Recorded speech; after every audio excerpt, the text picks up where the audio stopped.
Hello, everyone. I'm here to help you design your life. We're going to use the technique of design thinking. Design thinking is something we've been working on at the D School and in the School of Engineering for over 50 years. And it's an innovation methodology, works on products, works on services. But I think the most interesting design problem is your life. So that's what we're going to talk about. I want to just make sure everybody knows, sees my buddy Dave Evans' face. Dave and I are the co-authors of the book, and he's the guy who helped me co-found the Life Design Lab at Stanford. So what do we do in the Life Design Lab? Well, we teach the class that helps you figure out what you want to be when you grow up. Now, I'm going to give you the first reframe. Designers love reframes. How many of you hope you never grow up and lose that childlike curiosity that drives everything you do? Raise your hand. Right. Who wants to grow up? I mean, we've been talking about curiosity in almost every one of these talks. And so I'd like to reframe this as we teach the class that helps you figure out what you want to grow into next as this life of yours, this amazing design of yours unfolds. So design thinking is what we teach, and it's a set of mindsets. It's how designers think. You know, we've been taught probably in the university to be sort of skeptical realists, rationalists. But that's not very useful as a mindset when you're trying to do something new, something no one's ever done before. So we say you start with curiosity and you lean into what you're curious about. We say you reframe problems, because most of the time we find people are working on the wrong problems and they have a wonderful solution to something that doesn't work anyway. So what's the point of working on the wrong thing? We say radical collaboration, because the answer's out in the world with other people. That's where your experience of your life will be. We want to be mindful of our process. There are times in the design process when you want lots of ideas. And there are times in the design process where you really want to converge and test some things, prototype some things. So you want to be good at that. And the other is bias to action. Now, you know, I'll say that we think no plan for your life will survive first contact with reality. Reality has a tendency to throw little things at us that we weren't expecting, sometimes good things, sometimes bad. So we say, just have a bias to action. Try stuff. Why? Why did we start this class? Well, I've been in office hours for a long, long time with my students. I've been teaching here for a while. Dave as well. He was teaching over at that community college in Berkeley for a while. And what we notice is, I'm sorry. It's a Stanford TEDx. What we notice is that people get stuck. People really get stuck, and then they don't know what to do, and they don't seem to have any tools for getting unstuck. And designers get stuck all the time. I mean, I signed up to be a designer, which means I'm going to work on something that I've never done every day. And I get stuck and unstuck and stuck and unstuck all the time. But we also noticed as we went out and we talked to folks, not just our students, but people in mid-career and encore careers, that people have a bunch of beliefs which psychologists label dysfunctional beliefs, things they believe that are true that actually aren't true. And it holds them back. I'll give you three. First one is, what's your passion? Tell me your passion, and then I'll tell you what you need to do. Now, if you actually have one of these things, these passions, you knew at 2 you wanted to be a doctor, or you knew at 7 you wanted to be a clown at Cirque du Soleil, and now you are one, that's awesome. But, you know, we're sort of research-based here at Stanford, so we went over to the Center for the Study of Adolescence, which, by the way, now goes up to 27.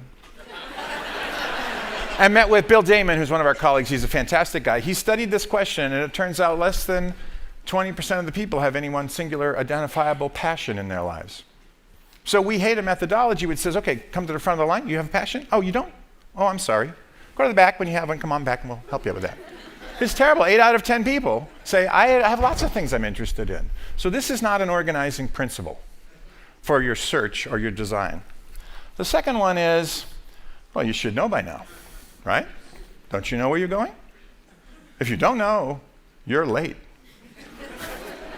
Now, what are you late for exactly? I'm not quite sure. But people have, you know, there's a meta-narrative in the culture. When I was growing up, 25, you were supposed to have, you know, maybe have a relationship, maybe have gotten married, starting to get the family together. When I talk to my students, my millennial students, they'll say, oh, that's got to be like 30 or something, because they can't imagine anything past like 22. But 30 is a long way out. But we know that nowadays people are forming their lives much more fluidly. They are staying in a lot more dynamic motion between about 22 and 35. And so this notion that you're late it's really kind of, it's not only, it's like, well, you should have figured this out by now. Dave and I don't should on anybody. In the book or in the class, we don't believe in should. We just think, all right, you are wherever you are. Let's start from where you are. You're not late for anything. But the one we really don't like is, are you being the best possible version of you? I mean, because you're not settling, are you, for something that's less than the best? Because this is Stanford, obviously we all want to be the best. Well, this implies that, one, there's a singular best, two, that it's a linear thing and life is anything but linear. And three, there's this it kind of comes from this business notion. There's an old business saying, good is the enemy of better, better is the enemy of best. And you always want to do your best in business. But if there isn't one singular best, then our reframe is, the unattainable best is the enemy of all the available betters. Because there are many, many versions of you that you could play out, all of which would result in a well-designed life. So I'm going to give you 3 ideas from design thinking and or 5 ideas, excuse me. It says 5, doesn't it? Yeah, 5 ideas from design thinking. The things that people have written back to us who've read the book or have taken the class and said, hey, these were the most useful, these were the most doable, they were the most helpful. And we're human-centered designers, so we want to be helpful. The first one is this notion of connecting the dots. The number one reason people take our class, and we read the book, is they say, you know, I want my life to be meaningful. I want it to be purposeful. I want it to add up to something. So we looked in the positive psychology literature and in the design literature, and it turns out that there's who you are, there's what you believe, and there's what you do in the world. And if you can make a connection between these 3 things, if you can make that a coherent story, you will experience your life as meaningful. The increase in meaning making comes from connecting the dots. So we do 2 things. We ask people, write a work view. What's your theory of work? Not the job you want, but why do you work? What's it for? What's work in service of? Once you have that, 250 words, then this one's a little harder to get short. What's the meaning of life? What's the big picture? Why are you here? What is your faith or your view of the world? When you can connect your life view and your work view together in a coherent way, you start to experience your life as meaningful. That's the idea number 1. Idea number 2, people get stuck, and and you got to be careful because we can reframe almost anything, but there's a class of problems that people get stuck on that are really, really bad problems. We call them gravity problems. Essentially, there's something you cannot change. Now not you, but I know you have a friend, and you've been having coffee with this friend for a while, and they're stuck. They don't like their boss, they don't like their partner, they don't like their job. There's something they don't like, but nothing's happening, right? Nothing's happening with them. If Dave were here, he'd say, look, you can't solve a problem you're not willing to have. You can't solve a problem you're not willing to have. So if you've got a gravity problem, and you're simply not willing to work on it, then it's just a circumstance in your life. And the only thing we know to do with gravity problems is to accept. In the design thinking chart, you start with empathy, then you redefine the problem, then you come up with lots of ideas, and you prototype and test things. But that only works if it's a problem you're willing to work on. The first thing to do is accept. And once you've accepted, this is a gravity problem, I can't change it. You know, this is a company and the company is a family-run company, and the name of the founder is on the door, and if you're not in the family, you can't be the president. You're right, you can't. So now you have to decide, what do you want to do? Is that a circumstance that you can reframe and work in, or do you need to do something else? So be really careful about gravity problems, because they're pernicious, and they really get in the way. But back to this idea of multiples. I do a little thought experiment with my students. And I say, you know, the physicists up at SLAC have kind of demonstrated that this multiverse thing might be real. You've heard of this, right? That there are multiple parallel universes, one right next to each other. And I said, you know, we'll do a thought experiment. Let's say you could live in all the multiverses simultaneously. And not only that, but you would know about your life in each one of these instances. So you could go back and be the ballerina, and the scientist, and the CPA, and whatever else you wanted to be. You could have all these lives in parallel. When I ask them, how many lives are you? How many lives would you want? I get answers from 3 to 10,000. but we've sort of done the average. It's about 7.5. Most people think they have about 7.5 really good lives that they could live. And here's the deal, you only get one. But it turns out it's not what you don't choose, it's what you choose in life that makes you happy. Nevertheless, we reframe this and we say, great, there's more lives than one in you. So let's go on an odyssey and let's really figure out those lives. And we ask people to do some design. In the ideate bubble, it's about having lots of ideas. So we say, let's have some ideas. We're going to ideate your future, but you can't ideate just one, you have to ideate 3. Now, there's some research from the School of Education that says if you start with 3 ideas and you brainstorm from there, you get a wider range of ideas. The ideas are more generative, and they lead to better solutions to the problem rather than just starting with 1 and then brainstorming forward. So we always do 3s. There's something magical about 3s. We have people do 3 lives, and it's transformational.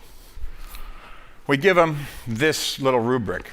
1, the thing you're doing. The thing you're doing right now, whatever your career is, just do it. And you're going to do it for 5 years, and it's going to come out great. So, in design, we're sort of values neutral, except for one thing. We never design anything to make it worse, right? I have been on some teams that made some pretty bad products, but we weren't trying to. We were trying to make it better. So, thing 1, your life, make it better. And also put in the bucket list stuff. You want to go to Paris, want to go to the Galapagos before the guy with the ice thing, before it's all underwater and we can't see it anymore. So that's plan 1. Your life now goes great. Plan 2, I'm really sorry to tell you, but the robots and the AI stuff, that job doesn't exist anymore. The robots are doing it. We don't need you to do that anymore. Now what are you going to do? So what do you do if the thing that you've got goes away? And everybody's got a side hustle or something that they can do to make that work. And 3 is, what's your wildcard plan? What would you do if you didn't have to worry about money? You got enough. You're not fabulously wealthy, but you got enough. And what would you do if you knew no one would laugh? My students come into my office hours a lot of times and they'll say something like, well, what I really want to do is this, but I can just hear people saying, you didn't go to Stanford to do that, did you? Right? Because somehow or other, if you went to Stanford, you have to do some of the amazing things that the past speakers have been doing. But what would you do if you had enough money and you didn't care what people thought? Anything from, I'm going to go study butterflies to I want to be a bartender, in Belize. What would you do? And people have those 3 plans. Now, what happens when they do this is 1, they realize, oh my gosh, I could actually have imagined 3 completely parallel lives. They're all pretty interesting. 2, they rarely go become a bartender, in Belize. But a lot of times, the things that come up on the other plans were things that they left behind somehow. In the busyness of life, they forgot about those things.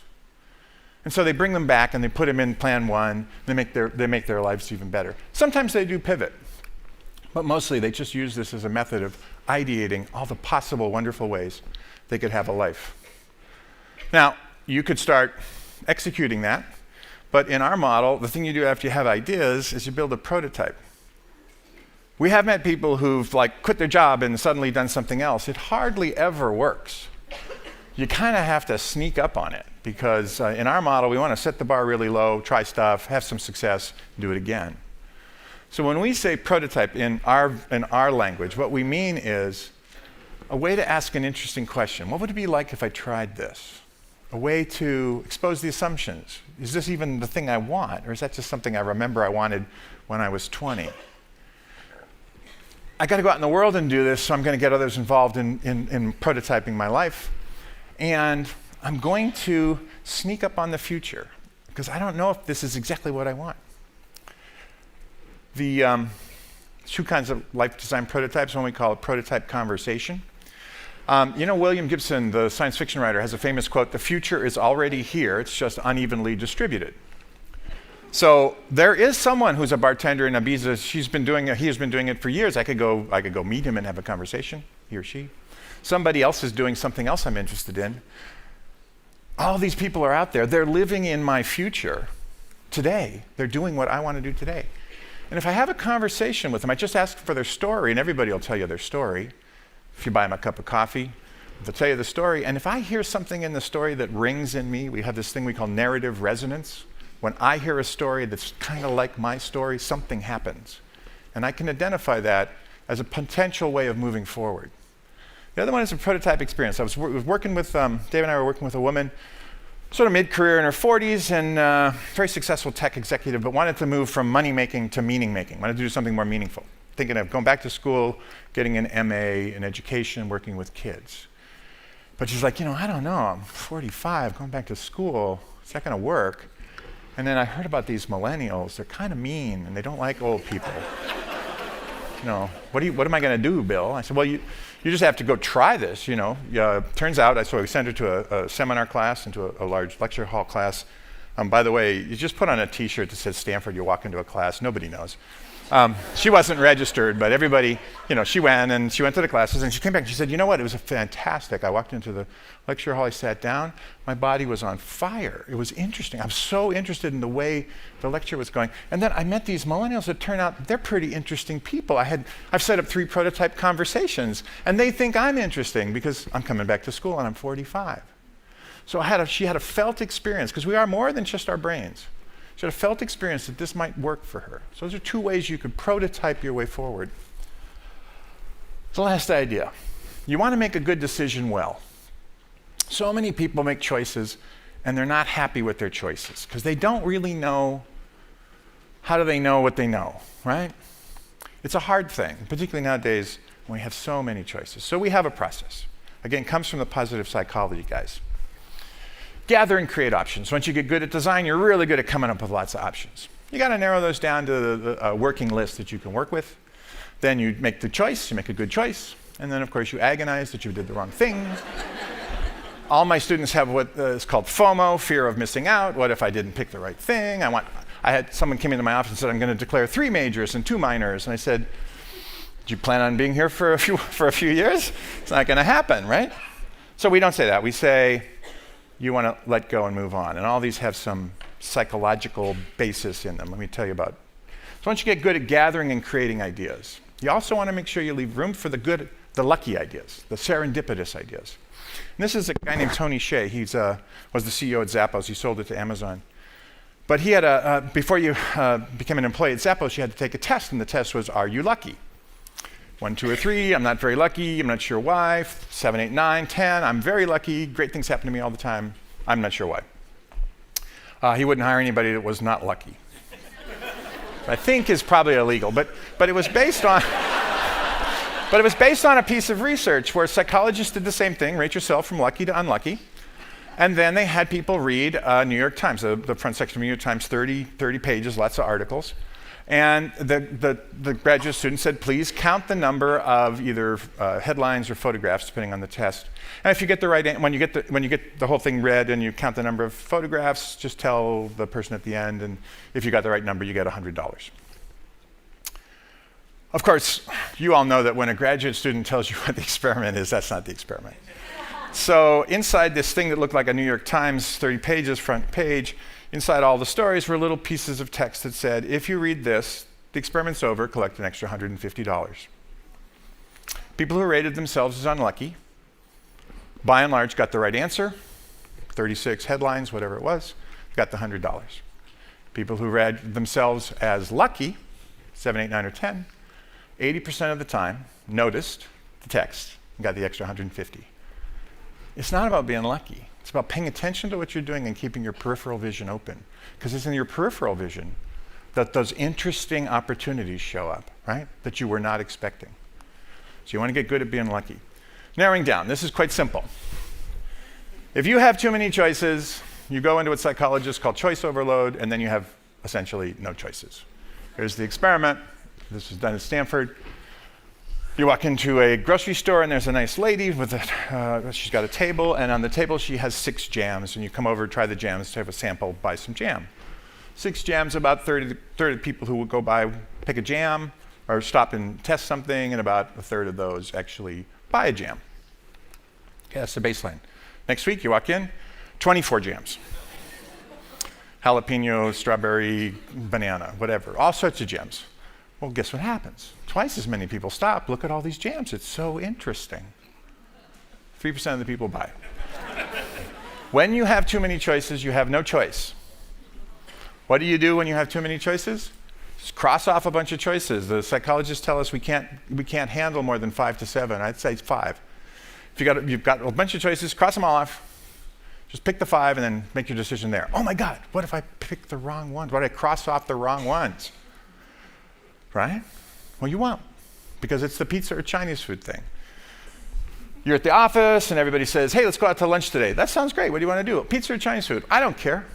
Okay, everybody gets together and halfway, in the elevator on the way down, someone says, let's get Chinese food. Then you go, no, I want pizza. You won't make the decision until you won't decide how you feel about the decision until the decision's made. That's a piece of research that's been done again and again and again. So just cross them off. If you cross off the wrong one, you'll have a feeling somewhere in your stomach that you did the wrong thing. Choosing. This is about that feeling in your stomach. You cannot choose well if you choose only from your rational mind. This is Dan Goleman, who wrote the book on emotional intelligence. Does a lot of research on this, a lot of brain science. There's a part of your brain, way down in the base brain, the basal ganglia, that summarizes emotional decisions for you. I did something, got good emotional response from that, good, check. Did something, ooh, bad emotional response to that.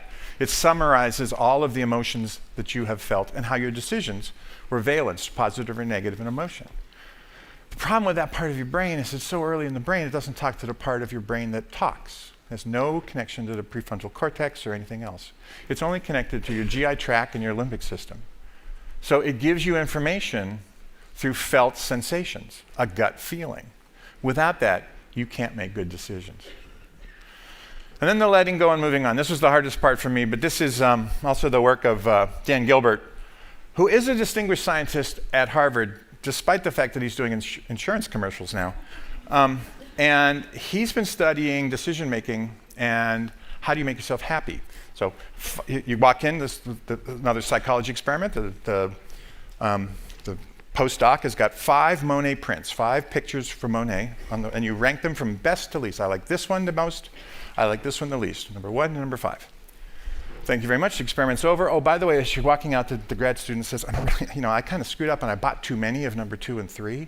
So if you want to take one home, you can just have it. 2 conditions. In one case, take it home and have it, but don't bring it back because I'm kind of embarrassed, and just keep it. You can't exchange it. Second condition, I got lots of these. If you don't like the one you picked, you can swap it back and pick another one. And of course, everybody picks number 2. It's a little better than number 3. Bring people back in a week later, say, re-rank the stimuli. Which one do you like now? The people who are allowed to change their mind don't like their painting. They don't like the print. They don't like the other one anymore. They don't like any of them anymore. In fact, they don't like the whole process, and they have destroyed their opportunity to be happy. The people who were told, you pick it, it's yours, you can't return it, love their print. They typically rank it as number 1 and think the rest of them suck. If you make decisions reversible, your chance of being happy goes down like 60 or 70%. So let go and move on. Make the decision irreversible. And by the way, as a designer, that's no problem because you're really good at generating options. That's what you're great at ideation. You're really good at prototyping to get data in the world to see if that world is going to be the world you want to live in. So you have no fear of missing out. It's just a process, mindful of process. Collect, reduce, decide, move on. That's how you make yourself happy. So the 5 ideas, connecting the dots to find meaning through work and life views. Stay away from gravity problems because I can't fix those and neither can you. Reframe those to something that is workable.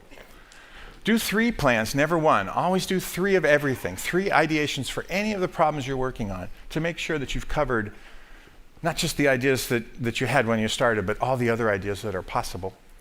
Prototype everything in your life before you jump in and try it, and choose well. There's no point in making a good choice poorly. Choose well, and you will find that things in your life are much easier. And you can do this. We know you can because thousands of students have done it. 2 PhD studies have been done in the class that demonstrate higher self-efficacy, lower dysfunctional beliefs. It's a fascinating process to watch people who don't think of themselves as creative go through this class and walk out saying, you know what? I'm a pretty creative person. what David Kelly calls creative confidence. So we know you can do it. Thank you very much. It's simple. Get curious, talk to people, and try stuff. And you will design a well-lived and joyful life. Thank you.